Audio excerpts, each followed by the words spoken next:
안녕하십니까, 이성민 목사입니다. 오늘은 4월 5일 월요일 종에서 자유인으로 라는 제목으로 함께 은혜를 나누도록 하겠습니다. 먼저 말씀 읽습니다. 제15장. 해질 때 아브라함에게 깊은 잠이 임하고 큰 흑암과 두려움이 그에게 임하였더니 여호와께서 아브라함에게 이르시되 너는 반드시 알라.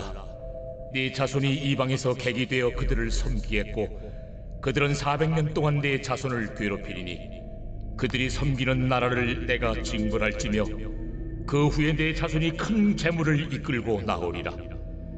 너는 장수하다가 평안히 조상에게로 돌아가 장세될 것이요 네 자손은 4대 만에 이 땅으로 돌아오리니 이는 아모리 족속의 죄악이 아직 가득 차지 아니함이니라. 해가 져서 어두울 때 연기 나는 화로가 보이며 타는 횃불이 쪼갠 고기 사이로 지나더라. 오늘 12절은 이렇게 시작합니다. 해질 때에 아브라함에게 깊은 잠이 임하고 하나님과의 약속의 현장에서 예배를 잘 준비하는 그때에도 피곤은 밀려왔죠. 그래서 솔개들이 그 짐승의 사체 위에 막 내려앉으려고 하니까 열심히 쫓았어요. 하지만 지치는 건 어떡해요? 피곤이 밀려오는 건 어떡해요? 이건 막을 장사가 없지 않습니까? 그때에 깊은 잠이 듭니다. 이때 하나님은 잠을 통해서 그 다음에 꿈을 통해서 환상 가운데 아브라함에게 매우 정확하게 앞으로의 계획을 말씀하십니다. 여러분, 우리가 꿈에 대해서 너무 그 큰 의미를 두는 것은 때로는 위험할 수도 있지만 내가 예배의 현장에서 늘 하나님을 사모하고 그리고 약속의 말씀을 늘 기대하는 삶이라면 때로는 그 꿈이 우리들에게 메시지가 될 수도 있지 않을까요? 오늘 아브라함은 온전한 예배를 드리고 하나님과 약속의 현장에서 깊은 잠이 들었습니다. 그때에 바로 하나님이 말씀하시죠. 앞으로의 계획을요. 13절에 보니까 너의 자손이 이방에서 객이 될 것이다. 그리고 그들을 섬길 것이다. 마치 이집트에서의 종의 생활을 하나님이 예언하신 거 아닌가라는 생각을 해봅니다. 그리고 그들은 너무나도 구체적으로 하나님께서 말씀하시는데 400년 동안 내 자손을 괴롭히리니 그들은 누굽니까? 바로 이집트인들 아닐까요? 400년 이상 동안 아브라함의 후손들을 괴롭힌다. 그리고 나서 14절에 보니까 그들이 섬기는 나라를 내가 징벌할 것이다. 하나님이 바로 이집트를 징벌할 계획을 말씀하십니다. 그리고 나서 자손이 큰 재물 이끌고 나온다라는 것이죠.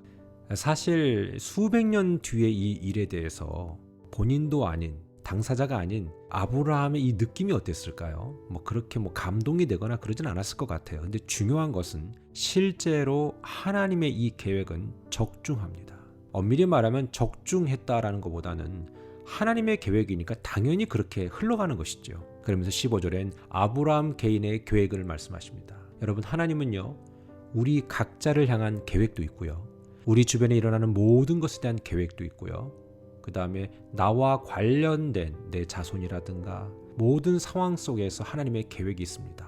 그런데 그 계획 안에 하나님의 목적은요, 우리가 이 땅에서 종으로 사는 것이 아니고 누군가에 의해서 어떤 세력에 의해서 영향력을 받는 것이 아니라 자유인으로 반대로 영향력을 주는 자가 되기를 원한다는 것이죠. 이게 바로 하나님의 계획이었습니다. 근데 그 계획을 이루기 위해서는 어때요? 이 아브라함의 후손들을 보호해야 되는데 보호할 수 있었던 환경이 안 된 거예요. 그러다 보니까 하나님은 그 당시 초강대국인 이집트를 통해서 안전하게 후손들을 보호하시는 하나의 방패막이 되게 하신 것이죠. 그러나 그 방패막도 영원할 수는 없습니다. 왜요? 그곳에 안착해서 살게 하는 것이 하나님의 뜻은 아니었으니까. 하나님의 뜻은 바로 16절에 내 자손은 4대 만에 이 땅으로 돌아오리니, 즉 약속의 땅이 있잖아요. 그 하나님의 약속의 땅, 이게 목적지예요. 최종 목적지예요. 근데 사람들은 자꾸요, 이 정도면 됐습니다라고 안착해버리려고 그래요. 그러면서 하나님은 이 모든 계획 가운데도 철저하게 누구도 이유 없이 피해를 보거나 어거지로 낭패를 보는 일이 없게끔 하기 위해서 모든 명분을 다 만들어 놓으십니다. 약속하신 가나안 땅에 거하는 그 족속들이 그 땅을 빼앗길 땐 얼마나 마음이 아팠겠어요. 하지만 아프다고 말할 수 없을 정도로 하나님 앞에 죄악된 삶을 살게 됐다는 것이죠. 그래서 16절의 하반절에 보니까 아모리 족속의 죄악이 아직 가득하지 않았다. 그러니까 그 땅을 너희들에게 줄 건데 그 땅은 약속의 땅인데 내가 그 땅에 있었던 사람들을 그냥 이유 없이 쫓아내지 않을 거야. 바로 다 이유가 있어. 그리고 그 이유 안에 너가 들어가 있어 라는 것이죠. 이런 말씀 한번 정리해 볼까요? 하나님은요, 저와 여러분을 향한 놀라운 계획이 있다는 거 우리 자꾸 말씀드리는데 이거 자꾸 듣다 보니까 무감각해져요. 하지만 기억하세요. 모든 것엔 계획이 있어요. 하나님에겐 계획이 있어요. 우리 개인의 계획, 그 다음에 우리 각자의 계획, 우리 교회의 계획.